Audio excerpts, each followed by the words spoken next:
Hello सो नमस्कार। स्वागत है आपका चाणक्य ग्रुप ऑफ इकोनॉमिक्स में। तो महाराष्ट्र सेट से कुछ स्टूडेंट हमारे साथ जुड़े हुए थे। तो उन्होंने एग्जाम क्वेश्चन पेपर भेजा था महाराष्ट्र सेट का। 15 जून 2025 को ये एग्जाम हुआ था। अब इसकी हम लोग एक्सपेक्टेड जो आंसर्स कीज हैं, ठीक है, उसको हम लोग डिस्कस करेंगे। एग्जाम अगर हम लेवल बात करें तो लेवल इसका आप बोल सकते हो it is moderate to high. ठीक है, मॉडरेट टू हाई लेवल तक बोल सकते हो, क्योंकि कुछ क्वेश्चन इसमें बिल्कुल बहुत कम ऐसे थे जो डायरेक्ट थे, ज्यादातर क्वेश्चन लॉजिकल थे और ट्रिकी क्वेश्चंस थे। ठीक है, आपके देख लीजिएगा कितने क्वेश्चन सही होते हैं। अगर कुछ क्वेश्चन में डाउट रहेगा तो उसको आप कमेंट जरूर कर देना। चलिए आगे बढ़ते हैं, क्वेश्चन नंबर 1 डिस्कस कर लेते हैं। जितने भी आंसर्स हैं सिर्फ हम लोग वो डिस्कस करेंगे, ज्यादा एक्सप्लेनेशन यहाँ पे यूज नहीं करेंगे। चलिए क्वेश्चन नंबर 1 है, liquidity preference curve is downward sloping to the left to right because of, तो सी ऑप्शन इसका करेक्ट बनेगा, as rate of interest rises the opportunity cost of holding money is rises. ठीक, next question 2, the technological relationship between the change in capital stock at the change in level of stock is defined as, तो इसको हम बोलते हैं incremental capital output ratio. ठीक है, next आगे हम लोग अगर डिस्कस करेंगे क्वेश्चन नंबर 3, तो क्वेश्चन नंबर 3 में यहाँ पे है, people quickly form and revise their expectation using all variable information intelligently, predict the changes price and form their expectation on that basis। तो इसका जो करेक्ट आंसर होना चाहिए दैट इज राशनल एक्सपेक्टेशन, सही होना चाहिए। ठीक, नेक्स्ट उसके बाद not an example of negative externality, तो वैक्सीनेशन एक पॉजिटिव है तो ये नेगेटिव एक्सटर्नैलिटी में इंक्लूड नहीं होगा। Next question number 5, which of the following statement is true in case of principle of equal marginal sacrifice। तो फिफ्थ का जो राइट आंसर बनना चाहिए that would be C, each tax payer tax benefit burden is such way that the post tax marginal utility of income is the same to everyone. ठीक है, post tax मतलब tax लगने के बाद। फिर उसके बाद क्वेश्चन नंबर 6 है, इन क्लोज इकोनॉमी दे उसमें एमपीसी दिया हुआ है 0.75 और एवरेज टैक्स रेट 30% दिया हुआ है। कैलकुलेट करने के बाद जो आंसर आ जाता है हमारा 6 का दैट इज 2.1। ठीक, बी 2.1 इज करेक्ट। चलिए next question number 7। Question number 7 इसमें जो रेट पूछा हुआ है estimated to be union territories में, इसमें पूछा है टोटल ट्रांसफर्स। ठीक, और टोटल पब्लिक एक्सपेंडिचर इज 37.33 है। अब ये 2023-24 बजट का पूछ लिया, तो ए ऑप्शन सही है। डिफरेंट सेट्स में ये वेरी कर सकता है, क्वेश्चन डिफरेंट ऑप्शंस वेरी कर सकते हैं या क्वेश्चन का सीक्वेंस वेरी कर सकता है। क्वेश्चन नंबर 8 देखो, 8 का जो राइट आंसर है, when individuals with unequal tax paying ability to tax unequally. ठीक, तो इसको हम बोलेंगे question that is vertical equity. और अगर इक्वल पे कर रहे हैं, ठीक, तो पे इक्वली, तो उसको हम बोलते हैं horizontal. Next, which of the following example of built in flexibility. ठीक, तो नाइन्थ का जो करेक्ट आंसर होना चाहिए that is C, physical deficit. Which of the following an example of built in flexibility, तो फिजिकल डेफिसिट का appropriate answer हो सकता है। ठीक, नेक्स्ट क्वेश्चन नंबर 10। अब ये क्वेश्चन नंबर 10 ना थोड़ा सा ट्रिकी क्वेश्चन है। इसमें पूछा गया balance budget multiplier works only. तो इसमें से आप दो आंसर्स बन सकते हैं, या तो वो आंसर बन सकता है ए, ठीक है, ट्रांसफर पेमेंट इज जीरो। अगर ट्रांसफर पेमेंट जीरो रहेगा तो इकोनॉमी में कोई प्रॉब्लम नहीं हो सकती। ठीक है, क्योंकि ट्रांसफर पेमेंट्स हम लोग नेशनल इनकम में ऐड भी नहीं करते वैसे। So next, tax base is small. ठीक है, ये हो सकता है। टैक्स बेस होता है इनकम, जिस बेसिस पे इनकम टैक्स कलेक्ट होता है। तो यहाँ पे दो ऑप्शन है, ए और डी। नेक्स्ट क्वेश्चन 11 में देखो, arrange the following in descending order according to extend to expenditure union. अब ये 2023-24 का ही बजट से पूछ लिया है। ठीक है, जो करेक्ट सीक्वेंस है 11th का वो होना चाहिए दैट इज सी, 2314। चलिए next question number 12, Kelkar committee recommendations देखो फिजिकल कंसोलिडेशन के ऊपर है, तो ये करेक्ट है। Next, diffusion theory of tax incidence. देखो अगर आपका नेक्स्ट एग्जाम है या एग्जाम नहीं भी दिया आपने तब भी आपके क्वेश्चन काम आएंगे।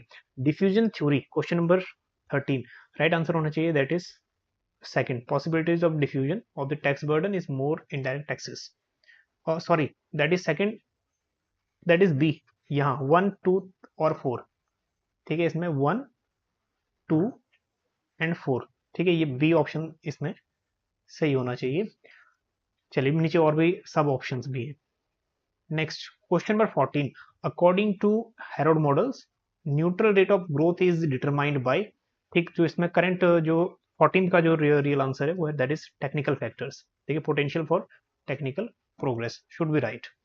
नेक्स्ट क्वेश्चन नंबर 15, अब ये यूजीसी नेट में से क्वेश्चन उठाया हुआ है, बहुत सारे क्वेश्चन इसमें ऐसे थे यूजीसी नेट से उठाए हैं प्रीवियस ईयर से। Marxian theory of economic growth, जो करेक्ट सीक्वेंस होना चाहिए दैट इज डी 3-1-4। तो पहले तो प्रिमिटिव सोसाइटी आ गई हमारी, है ना, 3-4-1-5-6।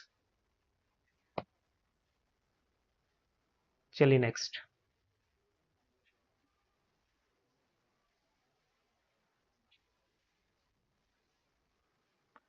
Next question number 16, which of the following inspired by use of capital output ratio use किया एचडी मॉडल ने, तो ये सही है। क्वेश्चन नंबर 17 का, how does new liberalism effect economic growth, तो जिसमें जो करेक्ट सीक्वेंस बनना चाहिए इसका that is a free market, economic freedom, allocative efficiency, economic growth.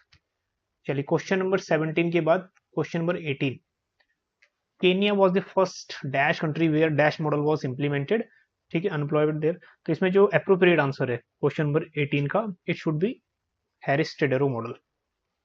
Next question number 19, Solow growth model describes, ठीक, क्वेश्चन नंबर 19 क्या describe करता है, how saving, population growth and technical changes affect output over time, ठीक है, C. Question number 20, according to Joan Robinson's golden age, ठीक है, rate of cap profit and wages की बात करता है, तो total veg will and total profit की बात करता है, ठीक। Next question number 21, which of the following strategies about the unbalance growth theory. Unbalance growth theory में देखो डेलिब्रेट इम्बैलेंसेस होते हैं, कुछ सेक्टर को ज्यादा फोकस किया जाता है और कुछ पे ध्यान नहीं दिया जाता। तो 21 का should be A.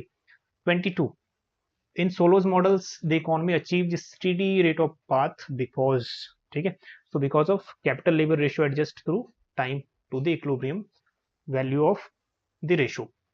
Next question number 23, in the endogenous growth models which of the following variable consider endogenous। देखो लर्निंग बाय डूइंग एंडोजीनियस है, ठीक है, टेक्निकल चेंजेस एक्सोजीनियस हो गया, इन्वेस्टमेंट इन ह्यूमन कैपिटल ये भी एंडोजीनियस है, पॉपुलेशन ग्रोथ एक्सोजीनियस। तो first and three, first and three, ठीक है, ये करेक्ट आंसर्स, ठीक। नेक्स्ट, अब कुछ सेंस में ये भी हो सकता है कि पॉपुलेशन ग्रोथ क्या एंडोजीनियस है या एक्सोजीनियस है, ठीक है, अब ये डिपेंड करेगा आयोग के ऊपर। अगर ये पॉपुलेशन ग्रोथ भी ऐड कर दिया तो फिर आंसर हो जाएगा, ठीक है, सी 1, और दैट इज 1, 3 एंड 4, ठीक है, फिर भी अप्रोप्रिएट जो लग रहा है यहाँ पे बी। क्वेश्चन नंबर 24 देखो, in case of Hirschman unbalanced growth theory which of the following statement is not true, ठीक है, क्वेश्चन नंबर 24, तो जो डी ऑप्शन है ये अप्रोप्रिएट नहीं है। Development occurs via equal simultaneous growth of social overhead capital and directly productive activities. Next question number 25, according to Thomas Piketty, which of the following forces is the main driver of the wealth inequality, ठीक है, wealth inequality का सो right answer होना चाहिए rate of returns on capital more than rate of economic growth. Question number 26, if the bank purchases more foreign exchange than selling of it, then it will be have long या फिर short, इन दोनों में से answer आएगा, so it should be long, ठीक।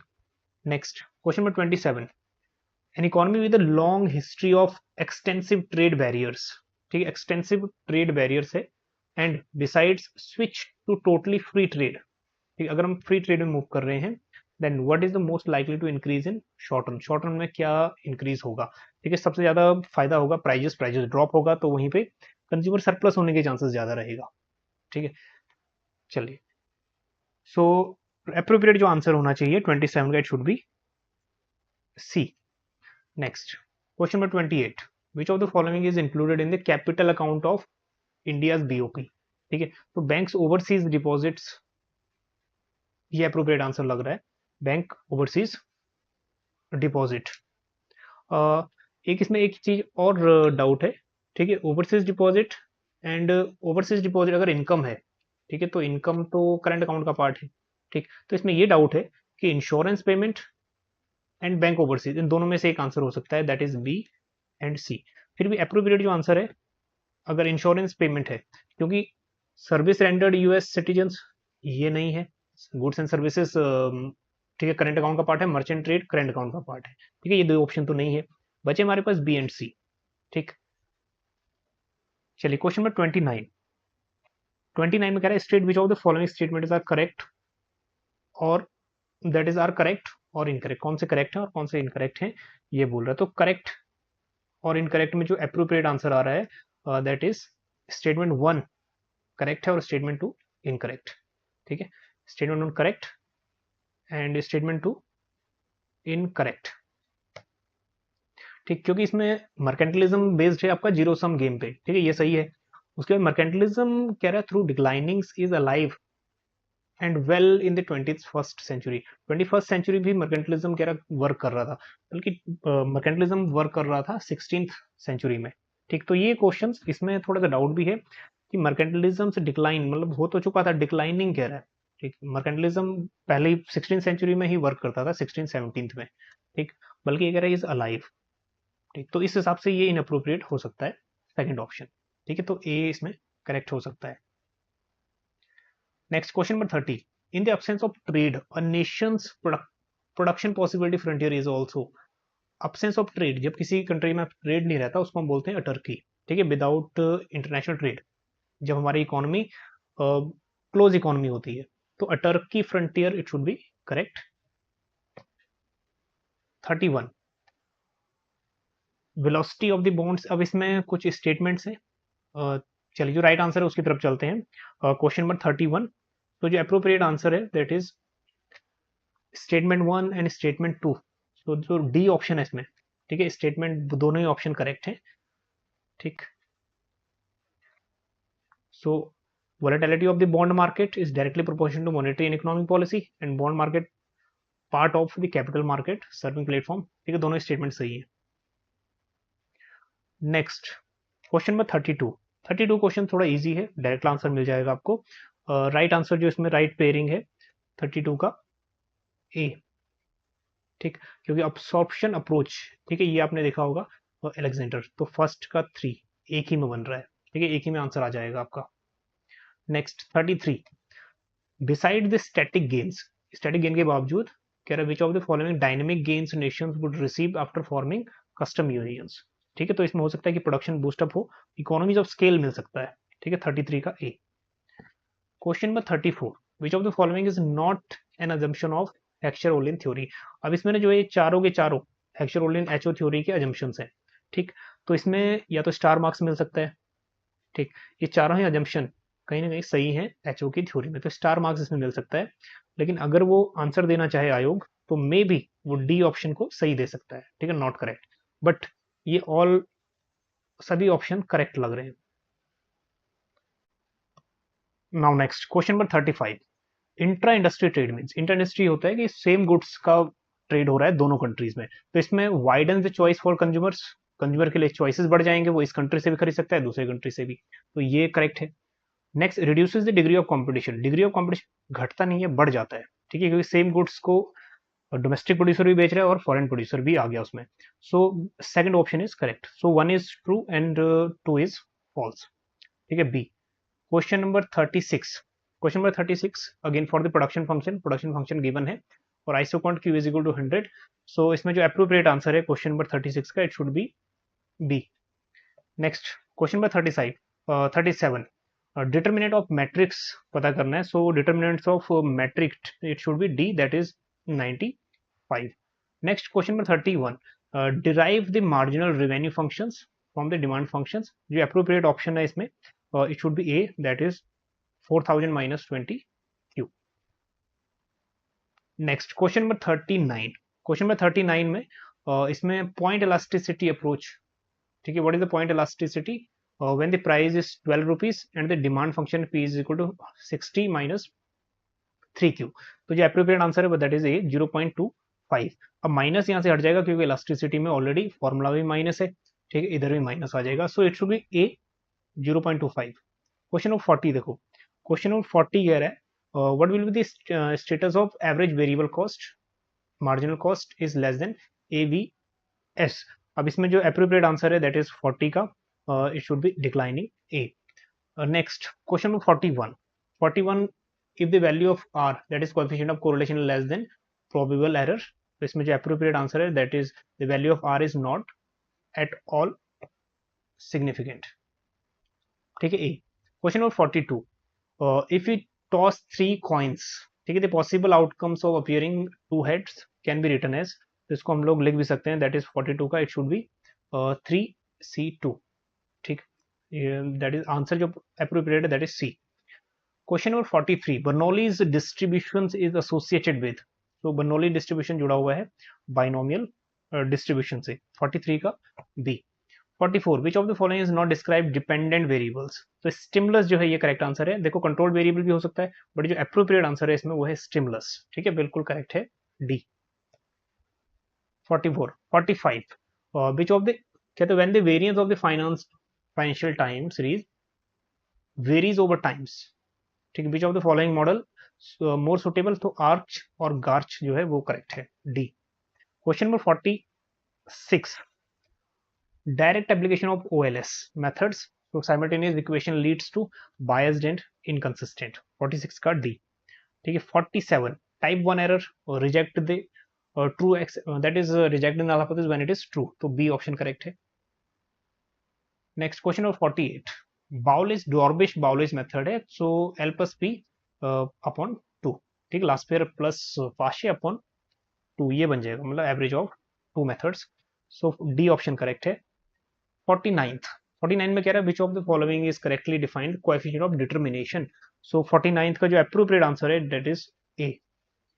Next question number 50, the terms demographic dividend is conceptualized by, ठीक है, जो इसमें जो अप्रोप्रिएट आंसर होना चाहिए that is David Bloom and David Canning. Question number 51, the first stage of demographic transition is not so harmful because of the birth rate and death rate, दोनों ही high होते हैं इस स्टेज में, ठीक है, D. Next question 52, अब इसमें है choose the correct statements of positive externality, सीधा राइट आंसर की तरफ चलते हैं। सो जो करेक्ट ऑप्शन इसमें बी है, that is B and C. Next, which of the following is the largest source of water pollution, अब ये यूजीसी से क्वेश्चन लिया गया है, सो अनट्रीटेड सीवेज उसमें भी राइट था, यहां भी सही होगा, that is A. Next, Kyoto protocol, question number 54, ठीक है, असाइंड डैश रिस्पॉन्सिबिलिटीज, तो common but differentiated right answer है। क्वेश्चन 55 में क्वेश्चन कह रहा है which of the following is the correct sequence of reference of density of populations, ठीक है, डेंसिटी ऑफ पॉपुलेशन में जो करेक्ट सीक्वेंस बनता है that is C, Karnataka, Maharashtra, Uttar Pradesh and Bihar. ठीक, अब इसमें स्टेट अकॉर्डिंग टू सेंसस 2020, अब इसमें एक बात देख लीजिएगा, ये सीक्वेंस डेंसिटी ऑफ पॉपुलेशन है अकॉर्डिंग टू सेंसस 2020, अब जो सबसे ज्यादा है ना वो बिहार की डेंसिटी ऑफ पॉपुलेशन है, ठीक है, अप्रोक्स 1106, और कर्नाटका की 300 समथिंग है, वो सबसे कम रह जाती है। Next question 56, population explosions happened in India because, ठीक है, 56, सो इसमें राइट आंसर है that is A and B, high birth rate, relatively low death rates, ठीक है, दोनों ऑप्शन करेक्ट है, A and B. Next question number 56 में again 2001 से लेकर 2011 तक डिकेटल ग्रोथ रेट कितना रहा है रिलीजन वाइज, ठीक है, ये आंसर देना है 57, तो अप्रोप्रिएट इसमें है बी। चलिए next 58, adolescent population is the population following age group, adolescent that is 10 year to 19 year, so 58 का that is C। next 59, to identify the industrialization, urbanization and modernization as a causal mechanism bringing a decline in mortality and fertility, ठीक है, तो इसमें जो right answer है that is 59 का Frank Notestein, A option. Next, match the followings, again economist आगे और उनके नेम आगे, यहां से देख लो बॉयक सोशल ड्यूअलिज्म, ठीक, तो राइट पेयर जो है वो चूज कर लेते हैं, क्वेश्चन नंबर 60, सो जो फर्स्ट ऑप्शन है, ठीक है, ए, ठीक है, ये राइट ऑप्शन है। नेक्स्ट, लिस्ट 1 लिस्ट 2 वाले क्वेश्चन में ज्यादा प्रॉब्लम नहीं आई होगी। 61, the technological dualism in understanding development that is developed अंडरडेवलप्ड countries would be broken through, कैसे ब्रोक किया जा सकता है, ठीक है, सो ब्रोक किया जाता है planning for increased productivity in rural sector, ठीक है, सी ऑप्शन अप्रोप्रिएट है। Next question number 62 digit all innovations, देखो ये इंटरनेशनल वुमेन्स डे में यूज हुआ था 2023 में, ठीक है, तो डी ऑप्शन करेक्ट है। नेक्स्ट, सीपी ब्लेकर्स ने कितने स्टेजेस दिए थे, कितने फेजेस दिए थे, that is C option, that is 5, ठीक है, 63 का C. Next 64, with reference to banks board bureau which of the following statements are correct. ठीक है 64, तो राइट आंसर की तरफ चलते हैं। 2 एंड 3 जो है ये करेक्ट ऑप्शन है। Next 65, rapid financial instrument and rapid credit facilities related, किससे रिलेटेड है? दैट इज IMF से। 66, अब ये वाला जो आंसर है इनका, इसमें हो सकता है कि स्टार मार्क्स मिल सकता है या फिर ये क्वेश्चन ड्रॉप हो सकता है। ऐसा इसलिए क्योंकि इसमें अप्रोप्रिएट आंसर्स यहाँ पे नहीं मिला। ठीक है, सो अप्रोप्रिएट आंसर इसमें नहीं है, तो इसलिए हो सकता है कि ये आंसर कुछ ड्रॉप हो जाए, क्योंकि B20 ये बिजनेस को बताता है। ठीक है, C20 सिविल्स को बताता है, L20 लेबर को बताता है, T20 so it is about I think trade और समथिंग। सो लेकिन ऐसे ऑप्शंस कहीं मैच नहीं कर रहे, बस एक ऑप्शन मैच कर रहा है, that is L20C, that is labour. ठीक है, सी का थर्ड, तो यहां से हमारा आंसर निकल सकता है। ठीक है, तो 66 का तो ऑप्शन में इसमें आंसर्स, ठीक है, थोड़ा डाउट रहेगा कि क्या आंसर है इसका। चलिए next question 67, which of the following is not in the under category of मुद्रा लोन, तो मुद्रा में नारी नहीं है, बाकी ये तीनों ही मुद्रा लोन के अंडर आते हैं। ठीक है, 67 का डी ऑप्शन करेक्ट है। Next question number 68, national health policy 2017 has recommended increase in government health expenditures. ठीक है, तो कितना होना चाहिए 68 का? इट शुड बी 2.5%, ठीक, of GDP by 2025। Next, correct sequence of RRBs, जो शेयर कैपिटल है वो सबसे ज्यादा वो सेंट्रल का है 50%। ठीक है, सेंट्रल जो राइट आंसर है इसमें 69, दैट इज ए, सेंट्रल का सबसे ज्यादा शेयर है 50%, स्पॉन्सर्ड का 35, स्टेट गवर्नमेंट 15%। चलिए 69, 70, आत्मनिर्भर भारत अभियान अनाउंस्ड कब हुआ था? सो मई 12, 2020। ठीक है, 70 का C.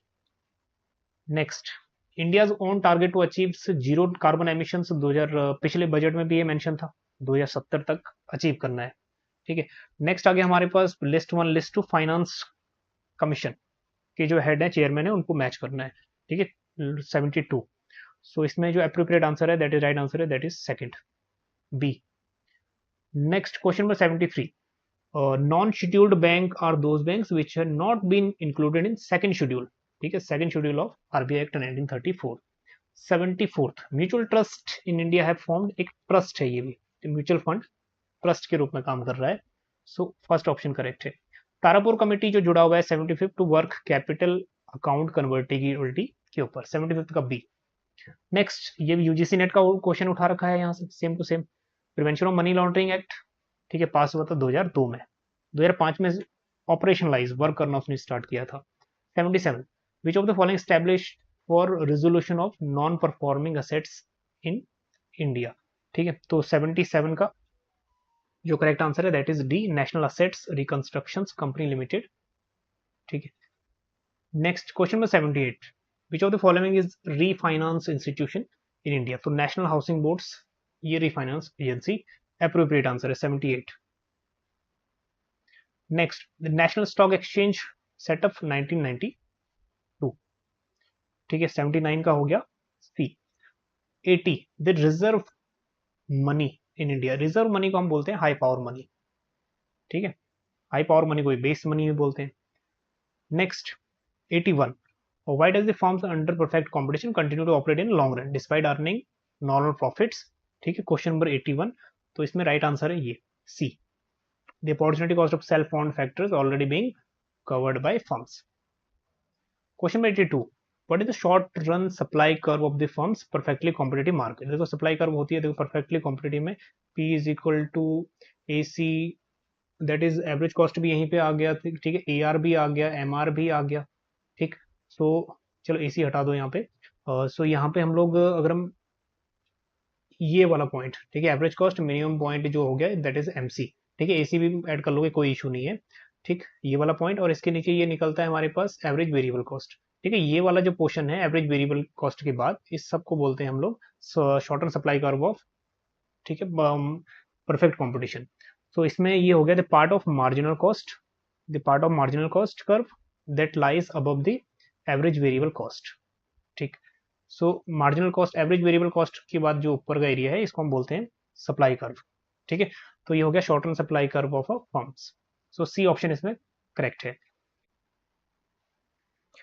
Next question number 83, when the total product is maximums, जब टीपी हमारा मैक्सिमम हो जाता है, टीपी इज मैक्सिमम, ठीक है, इस पॉइंट पे मार्जिनल प्रोडक्ट कितना हो जाता है हमारा, that is marginal product is zero, MP is zero.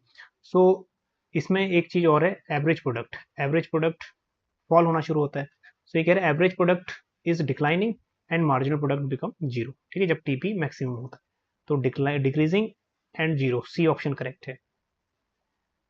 84, according to Bergson Samuelson social welfare function, ठीक है, मैक्सिमाइज कहाँ पे करेगा सोशल वेलफेयर को, to maximize at 84th। So इसका आंसर होना चाहिए that is social indifference curve is tangent to utility possibility curve, ठीक है, ए। क्वेश्चन नंबर 85, अब ये भी थोड़ा सा कंफ्यूजन है इसमें, maintain the price leadership, dominant forms must ensure, dominant form जो है वो क्या इंश्योर करेगा। अब इसमें ऑप्शन देखो, या तो वो firms that is the small firms do not produce more और less than agreed upon market sharing, ठीक है, ये ऑप्शन में हो सकता है। या फिर ये हो सकता है कि जो डोमिनेंट फॉर्म्स है वो हायर प्राइस मार्केट से ज्यादा प्राइस चार्ज नहीं करेगी, ठीक है। तो अप्रोप्रिएट आंसर इसमें ए हो सकता है, ठीक, हो सकता है कि चांसेस ये भी हैं बी के भी, बट हाँ अप्रोप्रिएट आंसर ए हो सकता है। 86, in Chamberlain's alternative approach, why does excess capacity monopolistically competitive firms emerge, ठीक है, excess capacity क्यों emerge होती है, ठीक। क्वेश्चन नंबर 86, सो इसका जो अप्रोप्रिएट रीजन है वो है absence of active price competitive competition despite pre-entry and exit। Question number 87, which of the following terms is more important in welfare economics, ठीक, is designing government policy। So consumer surplus का जो concept है इसमें, ये appropriate answer रहेगा यहाँ पे। Question number 88, which of the following example of adverse selections, ठीक है, एडवर्स सिलेक्शन जुड़ा हुआ है इंश्योरेंस सेक्टर से, तो buying health insurance. Next, which of the theorem welfare economics consider that general competitive equilibrium is Pareto optimal. तो इसमें जो अप्रोप्रिएट आंसर बनता है ना, only first theorem of welfare बनता है, बोथ नहीं बनता, सेकंड और फर्स्ट दोनों ही नहीं बनता, तो ए ऑप्शन इसमें सही रहेगा, ठीक है, 89 का A. Next question number 90, which of the following explain the concept of risk, ठीक है, सो ये ए ऑप्शन सही है, when variability of the possible outcome is very high. Next question number 91, which of the following statements are correct about consumption of pure competition, ठीक है। तो इसमें 91 का जो अप्रोप्रिएट ऑप्शन है इसमें, दैट इज डी 1, 2 एंड 3, ठीक है। Question number 92, in the equations CP, अब ये फ्रीडमैन की थ्योरी है, permanent consumption is equal to K Y P, जो के शो कर रहा है ये है पार्ट ऑफ परमानेंट इनकम, ठीक है, ये डिटरमाइन किससे करता है। अब इसमें देखो इंटरेस्ट रेट भी है, proportion of non human wealth to human wealth भी है। अब इसमें फर्स्ट एंड सेकंड, ठीक है, जो अप्रोप्रिएट आंसर बनता है 92 का, वो अप्रोप्रिएट बनता है ए, ठीक है, ये हो सकता है। अब कुछ सेंस में ये भी हो सकता है कि बी भी आंसर सही बने, बट हाँ यहाँ अप्रोप्रिएट रह सकता है कि ए ऑप्शन सही रहे।